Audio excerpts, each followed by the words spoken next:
Okay, so hello everyone and welcome. My name is Julianna Tóth, and I will try my best with my English. I hope you quote me on a good English day. But if something is not clear enough or I just emphasize it weird, then please let me know. And you are very welcome to ask also during the presentation via chat or with your mic on. So it's totally fine with me. I work at the Hungarian foundation, Bátor Tábor Alapítvány, which is a Camp of Courage foundation. We organize experiential therapeutic experiential therapeutic recreational programs for seriously and chronically ill children and for their families. All programs are free of charge for the participants. It means that we organize camps, not only in the summer, and also hospital outreach programs. So we bring these experiences and games and fun to the hospitals. And we do a reintegration program as well, the school outreach program. And this is my field. I will talk about this one. And among the audience, there is Zuzana and Jana, who are my colleagues from Slovakia. We have this program in Slovakia as well. So please, girls, you can just comment anytime. Good. Before I start the presentation, I would like to ask you to write in the chat,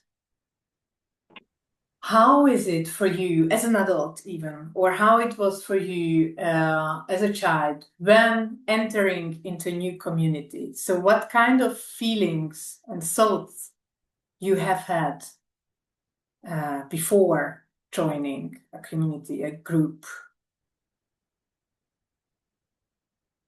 Or if it's more convenient, you can also say it.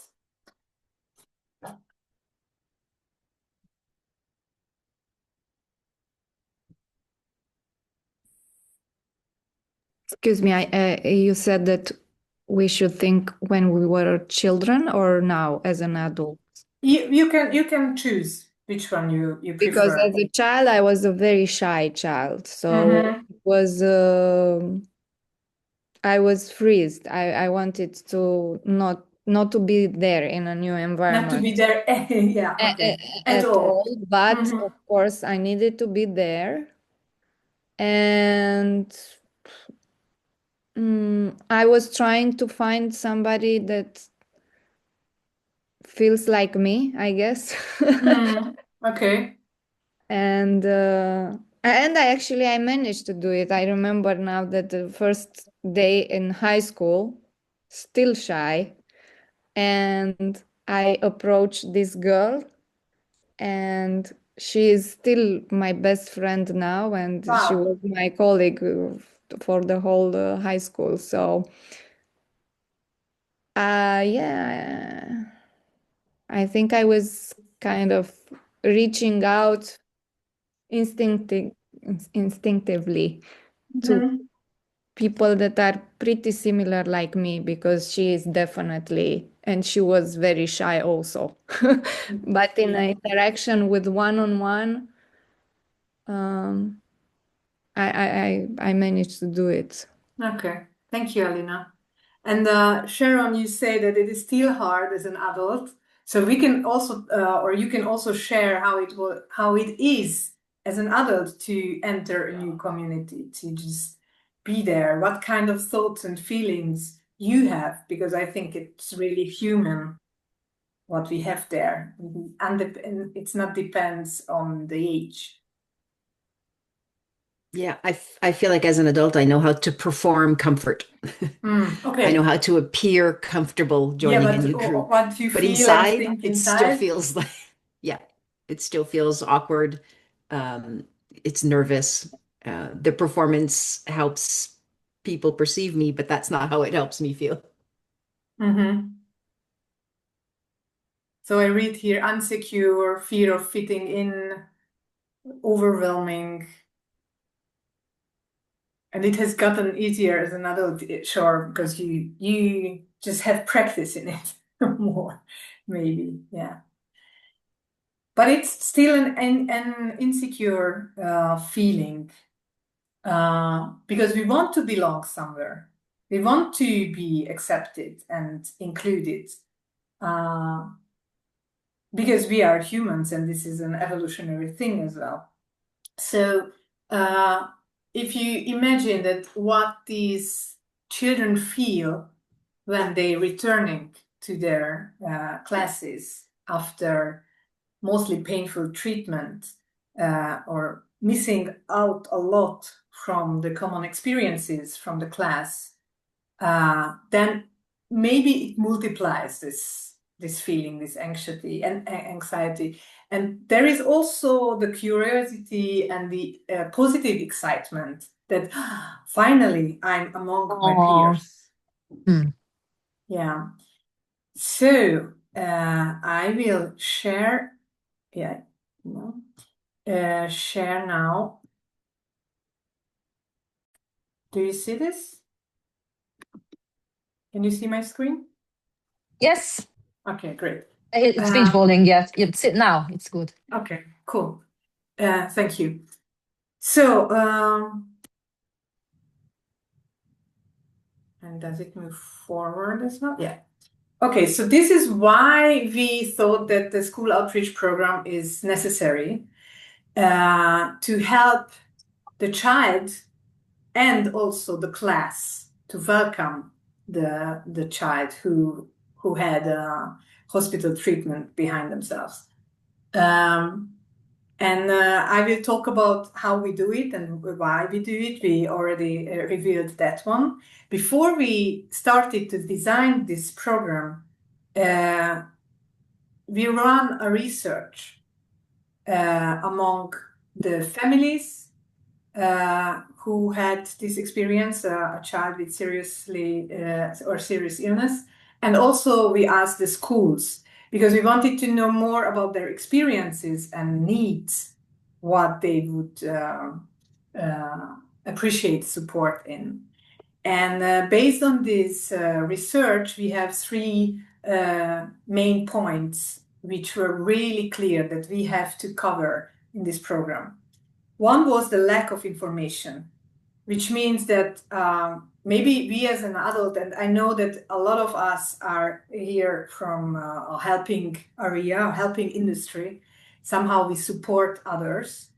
So maybe it's not true for us especially, but for the majority, it's true that we don't really know how to approach others in difficult situations, for example, with illness. Are we allowed to ask about it? Is it okay to ask? Is it okay to offer help? I don't want to offend them. I don't want to be a burden. And this is from the other side as well. So I don't want to bore them or feel them miserable with my problems or with my past. And this fantasies create a wall, an invisible wall. So we don't know how to approach, how to overcome this wall. The other thing which was clear, that the teacher has a really important, a key role in this inclusion story. Also, it gives a direction how they connect the ill child, how they stay in connection while the treatment, and also how the teacher addresses the fact that there is someone who had leukemia or has diabetes or whatever. If they talk about it, how they talk about it, what kind of information they give, how they behave, how they act, or is it the white elephant nobody talks about in the class, a great taboo. So it's really important how the teacher approaches this topic. And the third one is the community. You also shared in the chat that it can be an overwhelming feeling to enter a new community. Also, as an adult, maybe we can just hide it more, this anxiety or nervousness. But the feeling is still there. So, and we know that in schools there are so many reasons that someone can be at the periphery or excluded. It isn't necessarily the illness which causes this. So we thought that strengthening the community will help everyone and will create an inclusive and friendly atmosphere where conflicts are easier to solve and everybody feels safe within the community. So we started to work on this to structure the school outreach program accordingly. And now you said that you don't mind if we don't finish at half. So I will stop sharing and I would like to invite you into breakout rooms to have a little discussion about that when you are in a group, not necessarily as a teacher or as a classmate, but if you imagine this, if it helps, you can have this concrete situation and someone is weird, definitely different, or hard to approach, too dominant, too shy, whatever. So it's really hard to deal with them somehow. Really hard to, you cannot find a way how to integrate them. Maybe they are scary. So you can pick. And please have a short discussion, like 3 minutes. What would you do? How would you act as a child or as a teacher? What would be your strategy in this case? And it doesn't have to be PC, this strategy. I think you will be amongst you, so you can be honest. And if you would like, I will give only 3 minutes. So if you agree, you can just cut the part what you do normally in a professional life and what time is it at your place right now. But really talk about the question if you find it in your heart. If you have other better topics, then feel free to chat about that one. Okay, so is it okay? Great. I will do then. Let's see. Sorry, can I just ask, like, should I think of it as like, how would I do it now? Because like when I was a child, I was doing it very differently because I didn't have the experience and the balls. You can share both. Okay. Because it's also interesting how you see a situation as a child, or how would have you seen it, and how you address it now with your experience. So it will be 3 minutes plus 60 seconds. Enjoy your conversations.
Hello!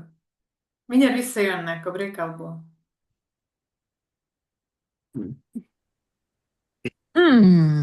Hi! Welcome back! Oh, even more people than we left. Okay. Is there anything you would like to share? Say it out loudly for the others that they can hear it as well.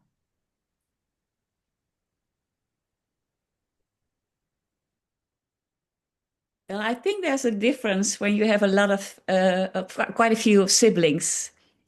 Yeah. It trains one. I know with Liz, we were thinking with every new community, oh, come on, now I can be myself without any. Yeah, it's quite a difference, I think. Mhm. Well, because we were discussing me and Ella, she has what, 9 siblings? I have 3 other ones, and I'm a twin to a boy. Wow. So it was always feeling like you're living, I don't know if this makes sense, living in their tracks, or like, oh, that's so and so's sister, you know, versus being treated as your own person.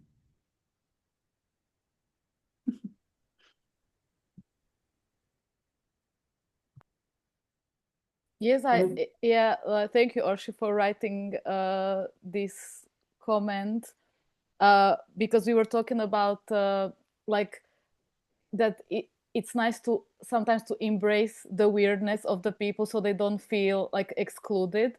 But then also there's a point to it where if it's too like causing like too much discomfort to the community, then we also have to think about that this, I don't want to put these labels, but let's say, okay, the weird person, it should be, if he or she is able to be also a bit empathic to the others, you know. So it's a complex thing, because like there is a point to embracing something, but then we also need to think of a community and not just the individuals. So Yes, absolutely. And this is what we use at the school outreach program, among others, this solution-focused approach, to focus on the things which are already working, which are good, and make more of them.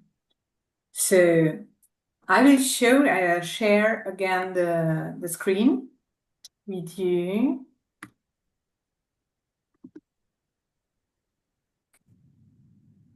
And I hope really much that you will hear the sound as well. You see the screen, right? Okay.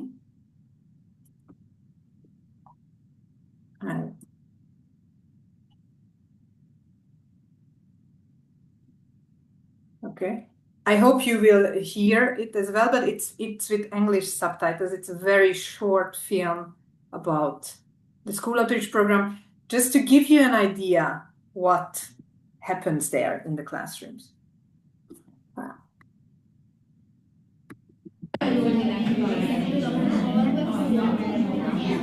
Beszélgettünk az osztályról. Írogathattunk, hogy milyen egy jó barát. Kedves.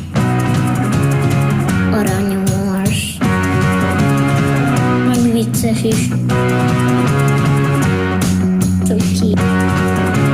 Ha nincs ragasztója, adsz neki. A suli program minden olyan osztálynak szól, ahova jár valamilyen súlyos vagy krónikus betegségben érintett gyerek. Az egyik célja a programnak az, hogy információt adjunk magáról a betegségről, anélkül, hogy reflektorfénybe helyeznénk az érintett gyereket. Ugyanakkor meg azt is megmutatjuk, hogy vajon mitől lesz egy segítség jó segítség. Nagyon jól rávilágít szerintem ez a 2 alkalom arra, hogy mennyire fontos dolog lenne erről nagyon sűrűn beszélgetni. És azzal is foglalkozunk, hogy milyen maga az a közösség, ahol ők vannak, és mi mindent tehetnek azért, hogy ők még jobban érezzék magukat együtt.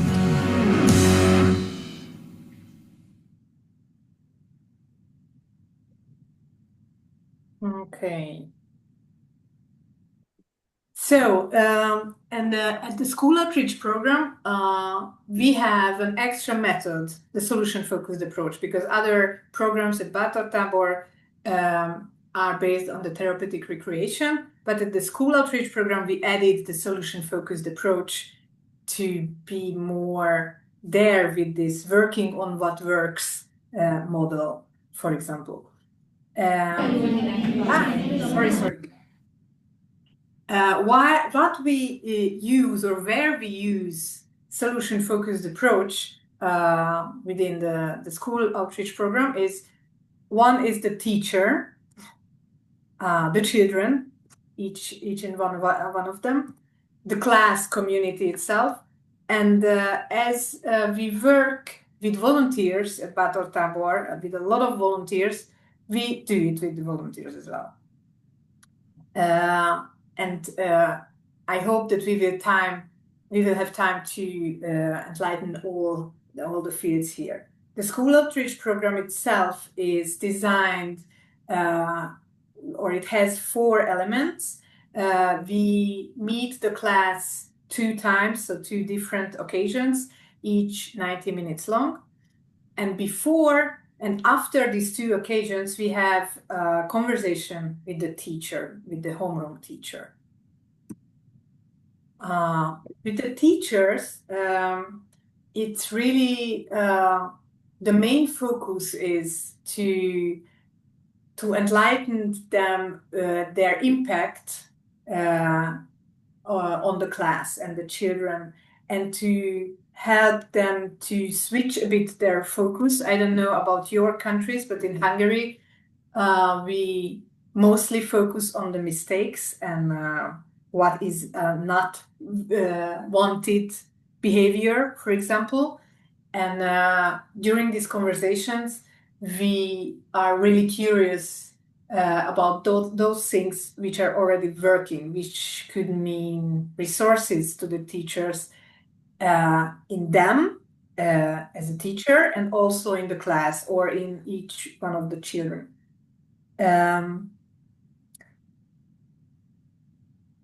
So it is not a coaching conversation, but it has a lot of elements from coaching. We have this guiding thread, but we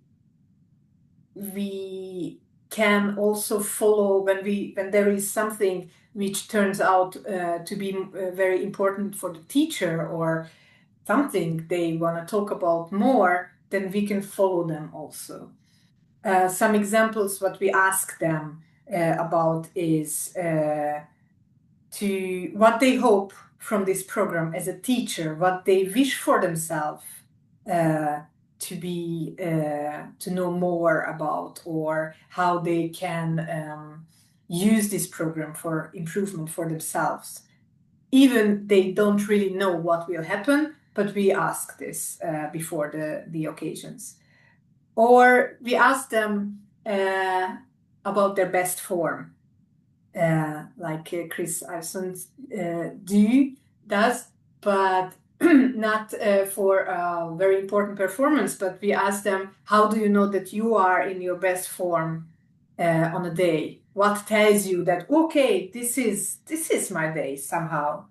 How do they notice it from themselves? And what do the children see about that? How do they react? How can the teacher know that the children also notice that she or he is in his or her best form? We also do the scale, for example, with them. And the scale is, in one hand, we do it about themselves as a homeroom teacher. So supposing 10 is the best, the ideal for them as a homeroom teacher, and 1 is the opposite, where they would put themselves at that particular day. So we do a bit scaling with them, and also we do it about the class with them, and not in the meaning of educational part, but about the community. So 10 is the best class community ever. It can be an ideal one, and we ask them where they put the class at that particular day, and also what they want to reach until the end of the year, a school year. So how they imagine, if everything goes very well or even better, what will be different then? What will be different one step further in this scale? So it's a lot of solution-focused questions we use with them, and it's they are quite surprised, and it's really so it's not so easy to answer those questions, especially in my experience. And maybe Jana and Zu can also join me in this, that the teachers are used to it, that if there is a question, they should know the answer, especially when this question is about themselves. And it's really a bit awkward not to knowing the answer right away. But the majority of the teacher is really open to go into these conversations.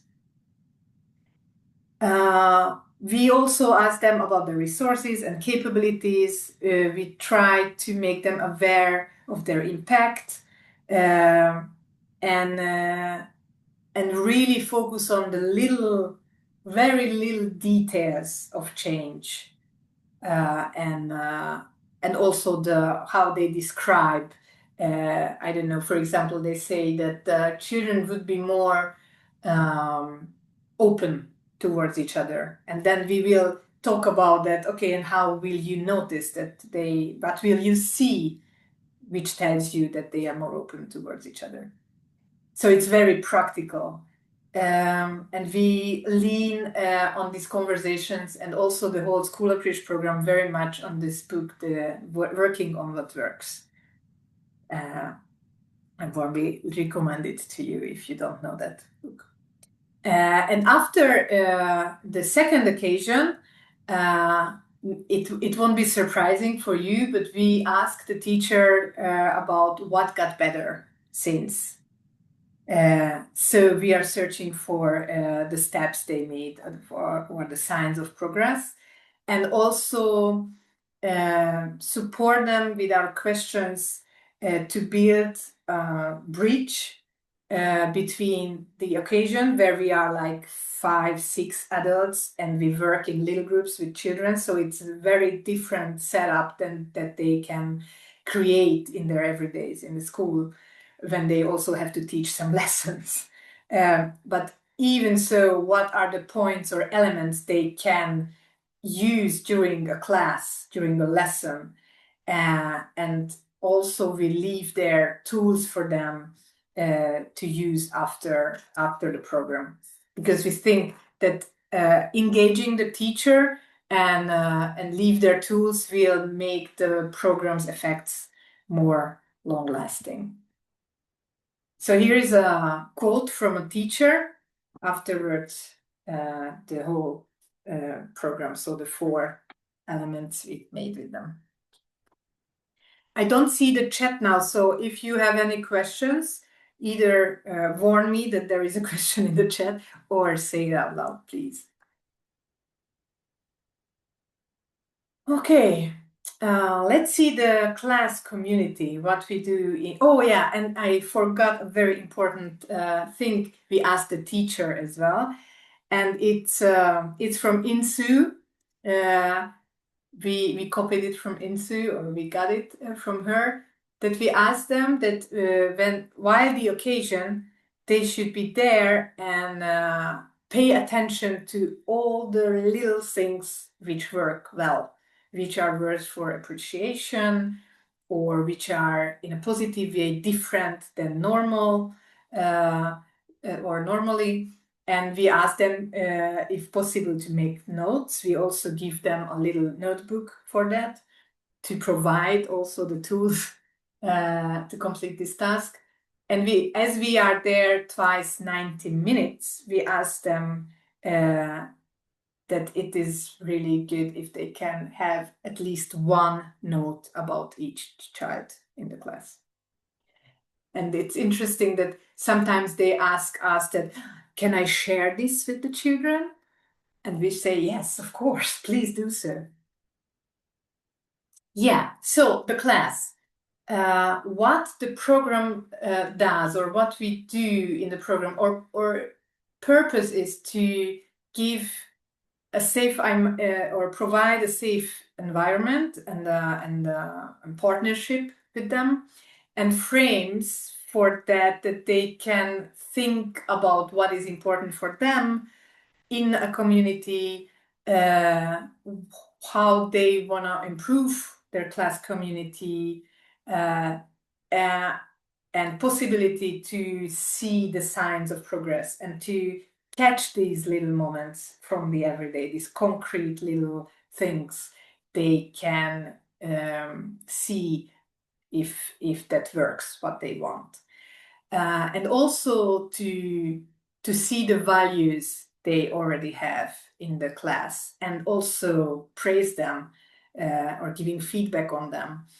I read a study once which says that as older a child is, less praise they got. I don't know, I didn't say it correctly, but I hope you understand. So a 6-year-old got a lot of praise from the adults, but a 16-year-old doesn't get it at all. And neither from each other. So we also have a game to show them how it is to give and to receive and how it feels and what it gives to them or what kind of difference it can bring to them. And this is a quote from a volunteer as we train them for this solution-focused approach. This is how we are there in the class. So we are really keen on to find these bush eyes we have to find what we want to find in the class. And when we see it, then give feedback on it or appreciate it or reflect on it. I brought you some examples from the solution-focused tools, what we use in the class as well. I will show them to you soon. Basically, the 2 occasions are built up that we have some games or exercise or task with the children, and we reflect on this experience with them in smaller groups or with the whole class. And we also widen it up to a general understanding. I mean, from the concrete game experience to their everydays to make this bridge, what they can detect about their behavior or patterns, they also can use in their everydays. The one thing we do with all classes, actually, from first degree till end of high school, is the silent resource greeting. I don't know if you know this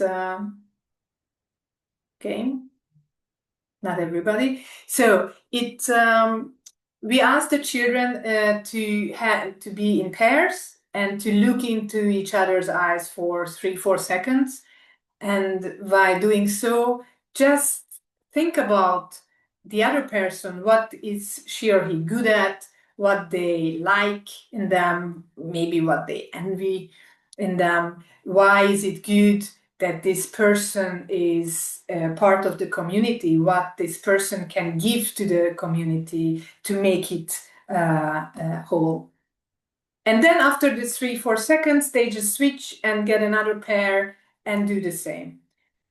After a couple of changes or switches, we reflect on this experience as well. And we ask them, okay, how was it to think good about each other? Was it easy? Was it difficult? Did you have a list and you just automatically run this list in your head, or you thought different things about different people? And how was it that you knew that this other person is thinking something good about you? They mostly forget about this, but because they focus so much on the task. But they realize also backwards that okay, it was different how we looked into each other's eyes. The view was different. So we invite them to do this little experiment in their everydays as well, secretly, and notice the little differences if they look to someone with this approach, what is likable in this other person, how does it change the interaction afterwards between them? Another thing or tool is the positive gossip we use. And here I think this picture really shows it, how it works. The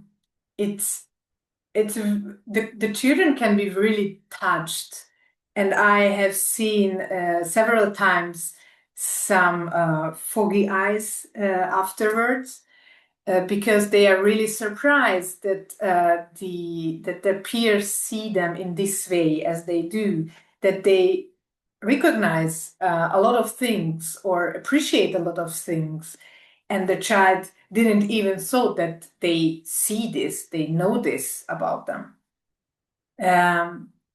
Here you cannot see, but there is also a volunteer in this little group who can help them to find the way to do this positive gossip. For example, with little children, sometimes happens that she is good in math, or he plays so good football, he's a very good football player, as a praise. And then the volunteer will ask, okay, and what do they need to be a great football player or be good at math? What kind of characteristics or skills are needed for this? And then we can end up there like endurance or good group player, good sense of paying attention to things, etc., etc. So we really try to have these little bricks there. Yeah. And then there is the frame when we let them think about the ideal class for them. What is important for them in the best class community ever? How they imagine it. Maybe this class is already near there, but what can be even better? So what is the 10 per 10 class community in their opinion? And this is a kind of an artwork, a very fast one though, but they can make a poster in little groups, and these little groups will then summarized in a symbolic tree. I will show this tree later for you. So this is, we invite them to add at least something in the little group. So each one can add a thing, what is important for them. Like someone may say silence or being able to speak in a normal voice level, or someone will say that, really funny party vibes. And both are okay, and both can be on the poster. And we use the scale, of course, as well. This is, we ask them also that, let's suppose that the 10 is the ideal class they just made the poster about, and the 1 is the opposite. Where do they think their class is right now? And each of them can choose individually, and there will be some 2s and some 8s and 4s and 6s. It's totally okay. We ask them what is already there, so they can hear from each other that something which is there at 8, for example, is also there in the level of 2. And we always ask them to, we do it physically in the class, so it's an imaginary line they stand on.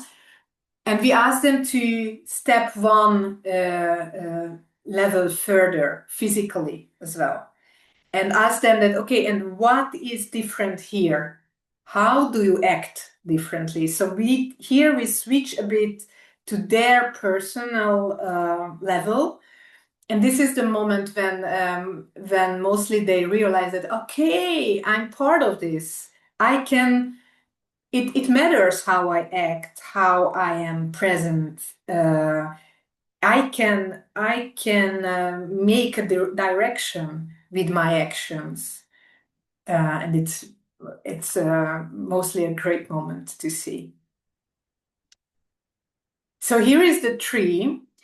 The tree is where every branch symbolizes something which is important to them. For example, respect, or being generous towards each other, or have fun together, have programs together, to be diverse in the class, to be friendly, and so on, so on. What they defined before at the poster artwork, we collect those things here. But while they are doing the posters, the volunteers will ask them as well that, okay, respect, how do you know that there is respect in this class? What tells you when you enter the classroom in the morning, what tells you that there is respect? So really, we help them with these questions to realize or to catch those moments which counts on this really big thing as respect, which is really hard to understand what does it mean. But if we transform and translate it to everyday actions, then it's easier to detect and to do as well. And in the picture with the children, you can see that they are putting stickers on the branches. So we ask them that, okay, what is the branch you feel you care or already now for? With the less effort you do. So it comes naturally from you. And they can put a sticker to that branch for themselves. And we will leave this tree there in the class for further use, but with a slightly different task. And we also show examples how to use it. So we ask them that if they see someone or someone's action which helps a branch to get more colorful or be in blossom with the stickers, then please give the feedback and put a sticker because of the other one's actions. So, for example, we can make an example in the occasion that I have seen, for example, that Johnny had really trouble to stay calm and to wait until others finish their sentence before he talks. But I have experienced that it was hard for him, but he could do this. And that's why I will put a sticker on the branch of respect, because I think it's an effort and it's a great thing to do. So these little praise, little concrete things we give feedback on. And on the other, so you can see this tree, this very, very colorful tree.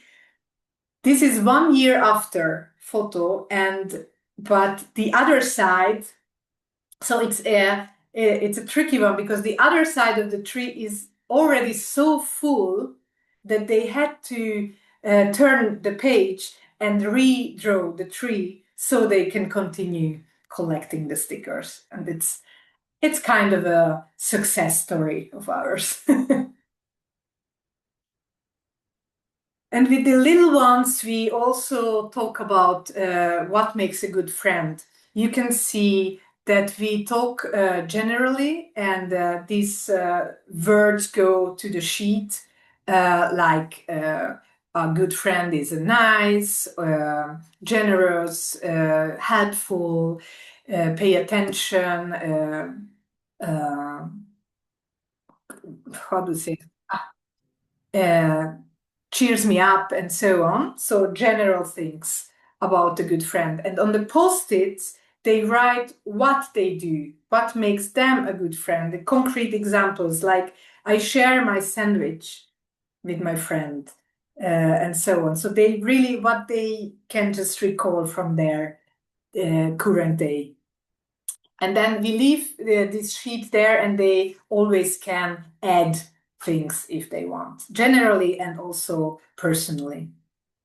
I have a question. Yes, go on.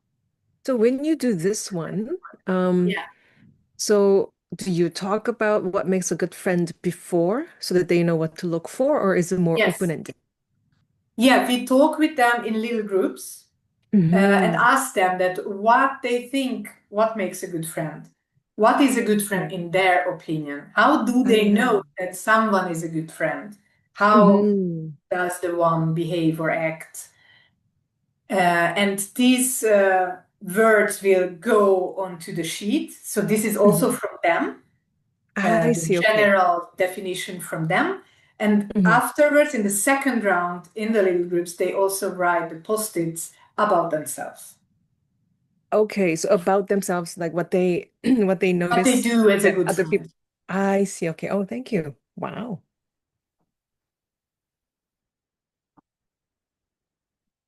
Okay, thank you for the question, Hesam.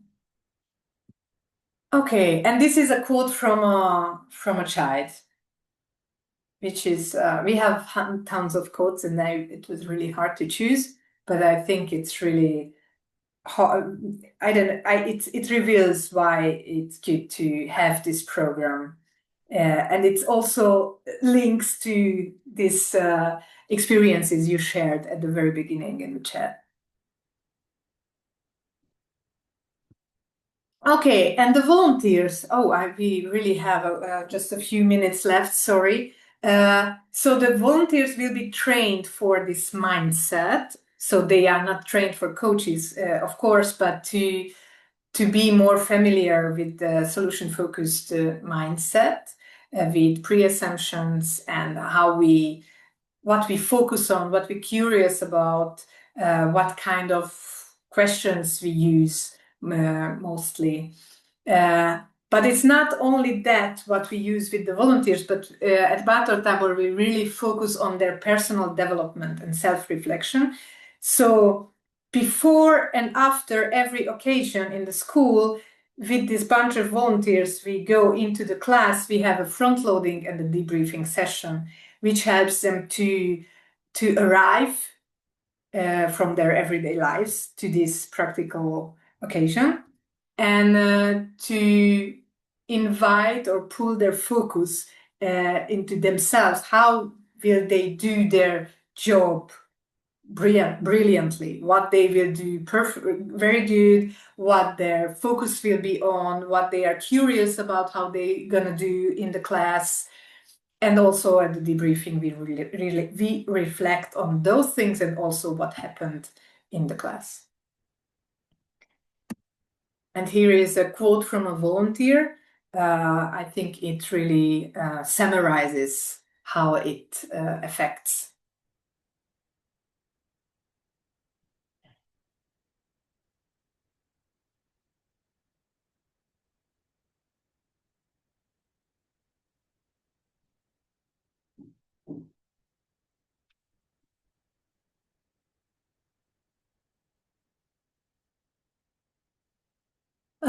And also the impact of the program very quickly. The teachers always say three things: that there are less conflicts in the class, that the children know each other and each other's needs more, and they respect them more, and also that they and the children as well just discover new sides from each other. For example, the dominant ones could be step a bit behind, and the shy ones could speak up more. So they getting to know each other from different perspectives as well, and they got more resilient.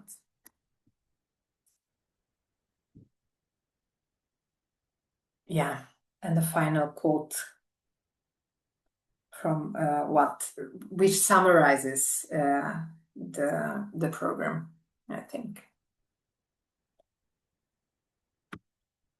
There is a question you don't see. I would love Sorry? to know how you evaluated the impact. Interviews, surveys? Yeah, we had cooperation with the university, the medical, how do you say that? So it's an institute within a medical university and they made an evaluation, a before and after questionnaire, and also the parallel class filled that in. So we had a control group as well. And we also ask feedback from the children with an experience sheet or feedback sheet, which is not only because of we want feedback, but also to help them deepen their experience, to understand what happened. So, for example, this I'm particularly proud of myself is from this feedback form. So they just can think about again what they just experienced and how they experienced themselves, and also the feedback from the teachers help us. That would be an amazing paper to write. Yeah.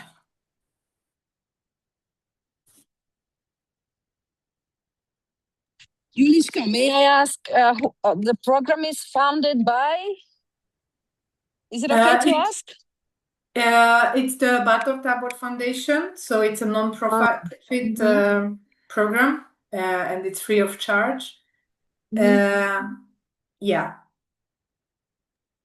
So it's completely from non-state finance. You got me. Yes, Yeah. thank you. Yeah, thank you so Sure. much, Julia. It was so great, and congratulations for this program because it's really amazing and awesome, and I think all the schools would really benefit from such a program, if not the same program, but something similar, because in other schools where they don't have, especially like ill or sick children, they also need this kind of sensitivity Yeah, to each that's other. So it's like, it's like being tolerant to others, and there are so many integrated classes with Roma children, and so this would be really important to spread around. I agree. Sharon, your hand is up. Sorry. Yes, quick question. Is this published anywhere? Because the schools that I work with would love to be inspired by this program. Not yet, because this evaluation is now under reviewing for a journal. If it will, I will share it, and yeah, and you can give my email to everyone. I'm happy to speak about this. Thank you so much.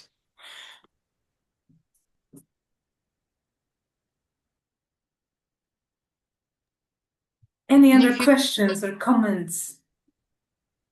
If you can tell us how many students benefit from this, or how many schools, teachers? Wow, I think we started the program in 2021, so right after COVID, we piloted it, and I think it's around 500 students per year. Since not in the first 2 years, but last year we had a lot. And I just want to say that thanks to Juliska and the team in Hungary, like this program could also begin in Slovakia and Czechia as well. So the same program is happening in Slovakia and Czechia as well, and it will start in Poland in the future too. Yeah, that's true. Thank you, Zoo, for adding this.